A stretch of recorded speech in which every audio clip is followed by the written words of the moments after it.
Fired up crowd. They're ready for hour number two.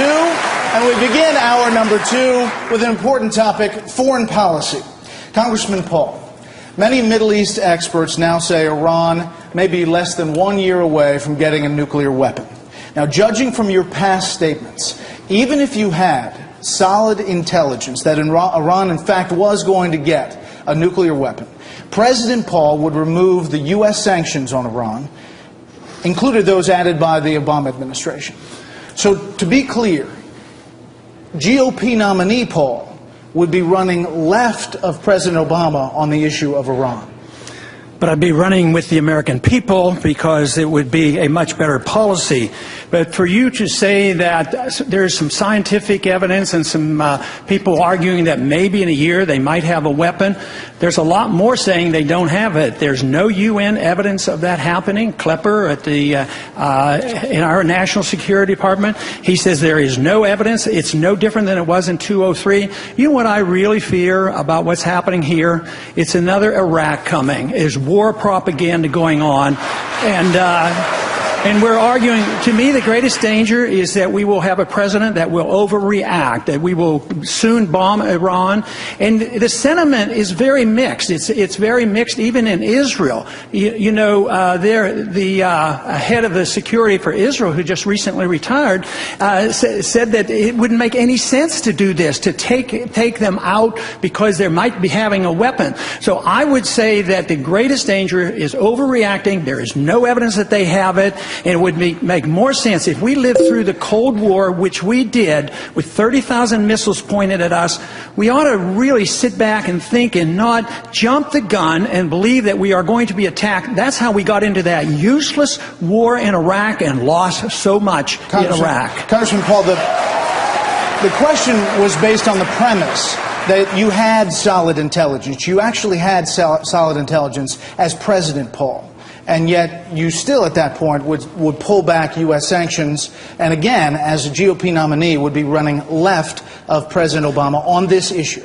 Yes, all we're doing is promoting their desire to have it. Ehud Barak, the defense minister for Israel, said that if he were in Iran, he would probably want a nuclear weapon too, because they're surrounded for geopolitical reasons. So that's an understanding. So the fact that they are surrounded, they have a desire. And how do we treat people when they have a nuclear weapon? With a lot more respect. What did we do with Libya? We talked to them, we talked them out of their nuclear weapon, and then we killed them.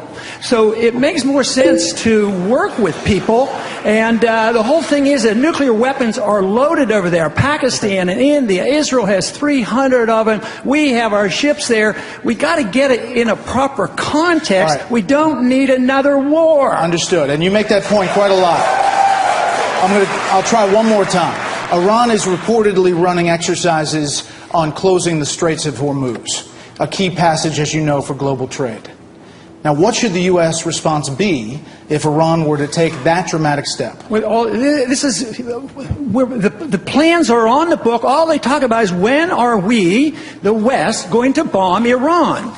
So why wouldn't they talk about, they don't have a weapon, they don't have a nuclear weapon, why wouldn't they try to send out some information there and say, you know, if you come and bomb us, we might close the Straits of Hormuz down. So already the president, I think, is wisely backing off on the sanctions because it's going to be an economic calamity if you take all the oil out of Europe. So I think that makes sense. He knows these sanctions are overreaching. Sanctions are an act of war when you prevent goods and services from going into a country. We need to approach this a little differently. We have 12,000 diplomats in our services. We ought to use a little bit of diplomacy once in a while. Okay. Just a reminder again, that little friendly beep is when you wrap up. And we all know what's going to happen.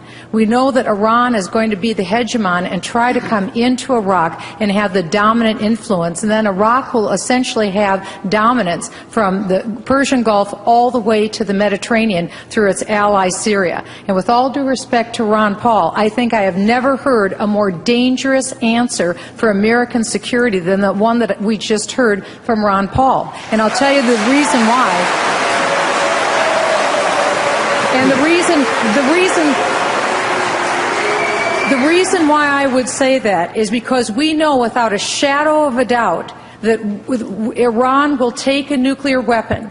They will use it to wipe our ally Israel off the face of the map, and they've stated they will use it against the United States of America. Look no further than the Iranian Constitution, which states unequivocally that their mission is to extend jihad across the world and eventually to set up a worldwide caliphate. We would be fools and knaves to ignore their purpose and their plan. Congressman Paul.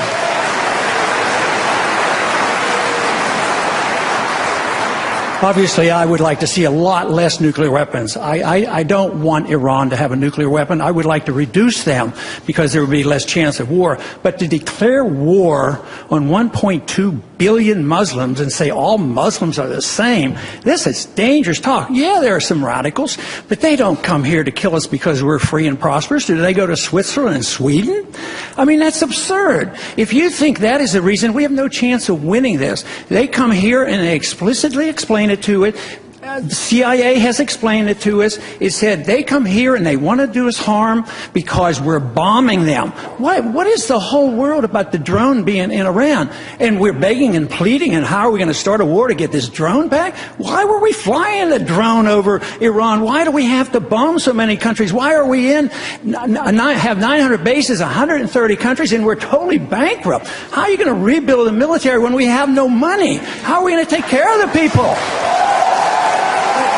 So I think this wild goal to have another war in the name of defense is the dangerous thing. The danger is really us overreacting, and we need a strong national defense, and we need to only go to war with a declaration of war and just carelessly flouting it and starting these wars so often. Speaker Gingrich, is Congressman Paul. Can I respond to that? Can I respond?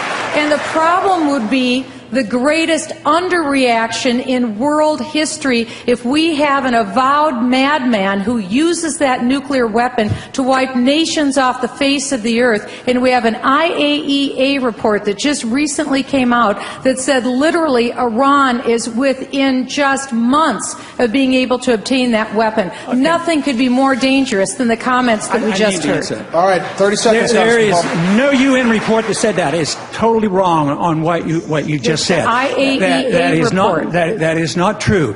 They produced information that led you to believe that, but they have no evidence. There's been no enrichment of these bombs. And if we agree with that, the United States people could be at risk of our national security. So I'd like to finish. If she thinks we live in a dangerous world, she ought to think back when I was drafted in 1962 with the nuclear missiles in Cuba. And Kennedy calls Khrushchev and talks to him and talks him out of this, and we don't have a nuclear exchange. And you're trying to dramatize this, that we have to go and treat Iran like we've treated Iraq and kill 1 million Iraqis, and 8,000 some Americans have died since we've gone to war. You cannot solve these problems with war. You can solve the problems if we follow our Constitution, go to war, only when we declare the war, go in and win them and get them over with, instead of this endless fighting and this endless attitude that we have enemy all around the world. But as President, I think we've been pretty. I stand on the side of peace. Thank you. For the American people.